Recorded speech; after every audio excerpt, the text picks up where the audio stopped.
Hi friends, రేపటి నుంచి అనగా 22/11/2025 తేదీ నుండి నాగార్జున సాగర్ డ్యామ్ నుండి శ్రీశైలం డ్యామ్కు బోటు ప్రయాణం స్టార్ట్ అవబోతుంది. ఈ సందర్భంగా యాజ్ ఏ పోలీస్ ఆఫీసర్గా నేను మీకు ఏం చెప్పదలుచుకున్నానంటే, ఒకటి, తప్పనిసరిగా ప్రతి ఒక్కరు కూడా లైఫ్ జాకెట్ ధరించండి, ఇంక్లూడింగ్ పిల్లలతో సహా.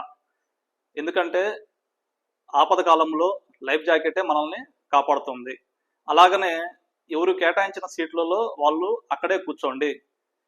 చేపలు కనపడ్డాయని చెప్పి ఎవరో చెప్పారని ఇటుపక్క వాళ్ళు అటుపక్కకి, అట్నుంచి వాళ్ళు ఇటుపక్కకి రావటం, ఇటుపక్క సీనరీ బాగుందని ఎవరో అనగానే ఒక పక్క నుంచి అందరూ వచ్చేసి వన్ సైడెడ్కి వస్తే బోటు తిరగబడే అవకాశం ఉంటుంది. కాబట్టి తప్పనిసరిగా ఎవరికి ఎక్కడైతే సీట్లు కేటాయించారో అక్కడ మాత్రమే కూర్చోండి దయచేసి.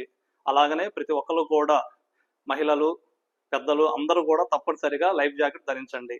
దీని గురించి డీటెయిల్గా ఇంకా చెప్పవలసిన విషయాలు చాలా ఉన్నాయి, నేను నెక్స్ట్ వీడియోలో చెప్తాను. ఈ రెండు మాత్రం పాటించడం మర్చిపోవద్దు. Thank you.